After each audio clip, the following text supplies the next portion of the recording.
Assalamualaikum warahmatullahi wabarakatuh.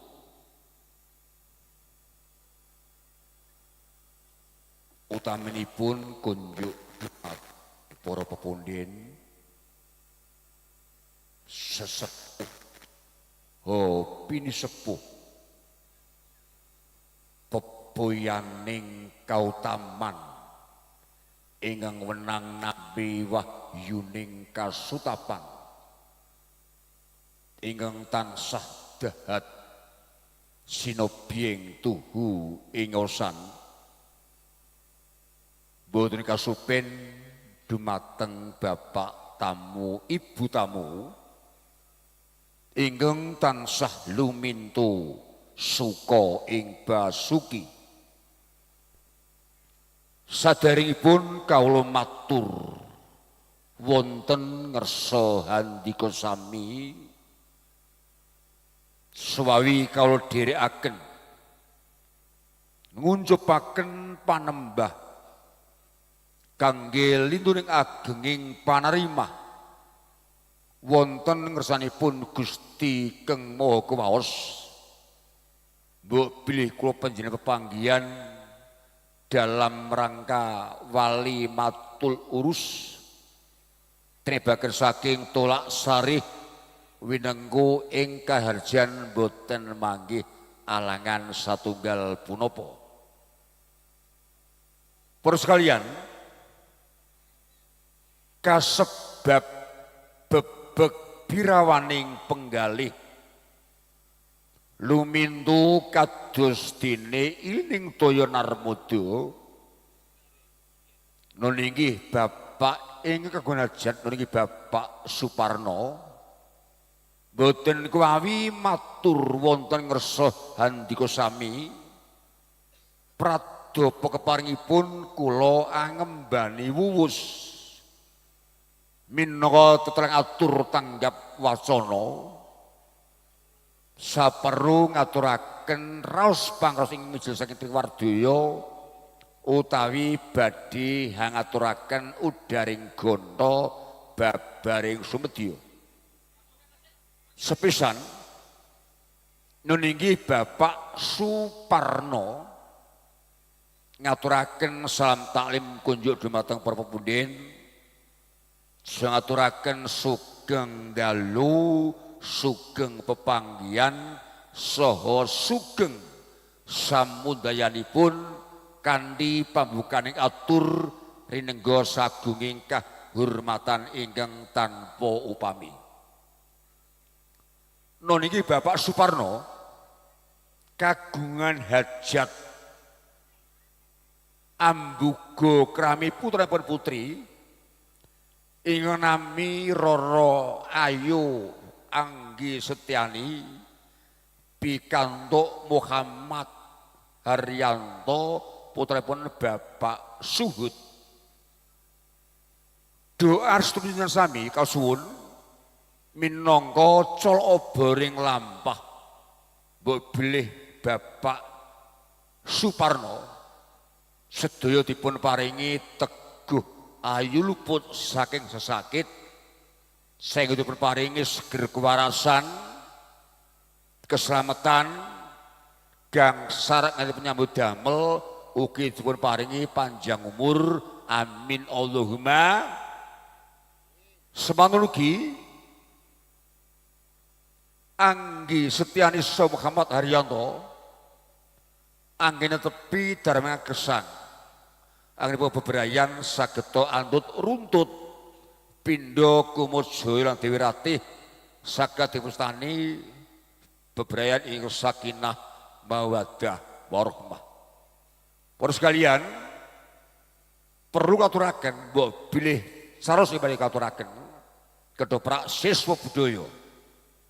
inggih menika alap-alapan Dewi Maya utawi Kresna sejati sugeng pinarenggah mriksani ngantos titi persaos mangke dalu panutup pingatur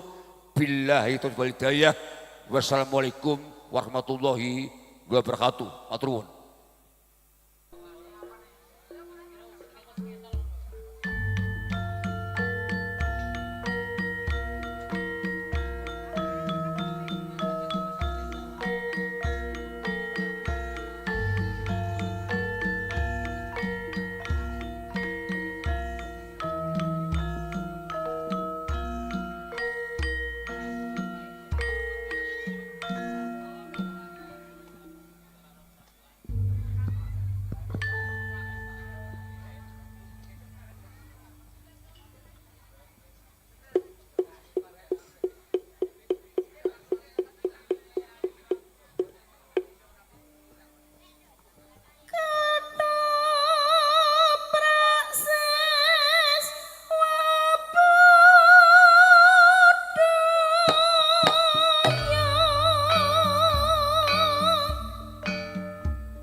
luwiting pujiastawa hayu rahayu rahayu widodo nir ing sambi kala atas nama pimpinan hangaturaken sugeng dalu sugeng pinara sugeng pepanggihan kalian keluarga ageng sandiwara kedoprak siswa budaya ingkang mijil saking desa Growong Lor Kecamatan Juwana Kabupaten Pati ingkang dipun pangarsani dening Bapak Haji Mustaqim Anom Sudarsono saha Ibu Hajah Sri Christine Handayani bilih kantor sekretariat wonten ing Desa Bakaran Wetan Griya nomor 126 cetanipun timur kantor kepala desa Bakaran Wetan. Prapamirsa budaya kakung saha putri saderengipun kita saged rah saking keluarga ageng sandiwara kedoprak siswa budaya anglajengaken pagelaran ing dalu punika kaparenga kita angaturaken paraga utawi susunan pelaku ing dalu punika saking keluarga ageng sandiwara kedoprak siswa budaya ing dalu punika badhe beber cariyos alap-alapan Dewi Maya dawah perangan tresno kang sejati sutradara kasta dening Ki Gede Sudarno Astrada katindakan dening Bagus Farel Warsiti Pandapuk katindakan dening Ki Bagus Heritas Milan pagelaran sandiwara kedoprak siswa budaya kairing kerawitan siswa laras ingkang dipun sesepuhi dening Bapak Agus Sujamsir pangli ing Suwarwati utawi Waranggono katindakan Ibu Pami saha Ibu Wiwit pangeprak katindakan dening Bapak Yuli Panoto Pakeliran katindakan dening Bapak Suratman lampu saha dekorasi katindakan dening Soleh Atmojo ganjaring dedapuan ing dalu punika kelir sepisan anggambaraken wonten ing kerajaan Malta Sang Raja Hanum katindakan dening Ki Bagus Heritas Milan Patih Jackson katindakan dening Bapak Jarwi Santoso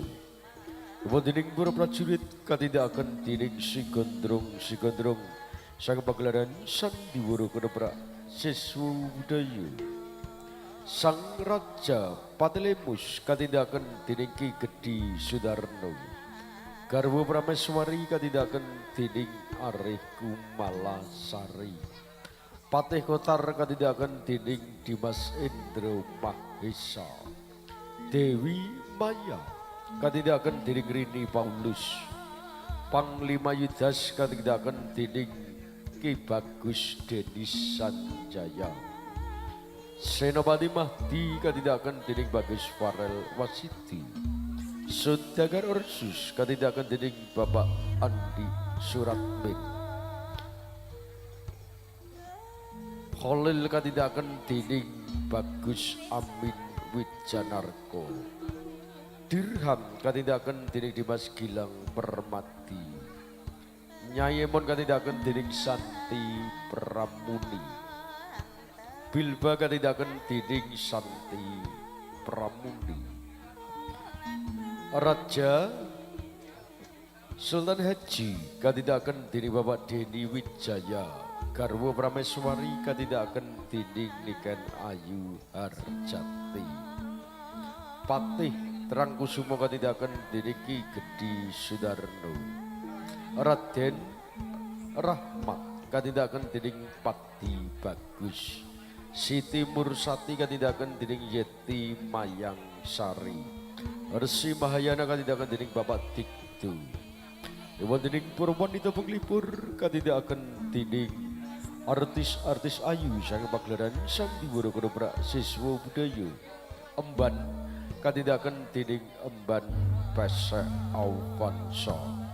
Rebat utawa bidagelan katindakaken dening Cak Lenteng Cak Dodok saha Cak Plentu. Pramila budaya kakung saha putri. Kala wau gancaripun dedapokan ing dalu punika kanthi lapang alap-alapan Dewi Maya Dawa perangan tresno kang sejati. Pungkasanipun atur saking pagelaran sandi boro kedoprak siswa budaya angaturaken sugeng amirsani ngantos titi purnanipun pawiyatan ing dalu punika. Rahayu, rahayu, rahayu sapi pinangi.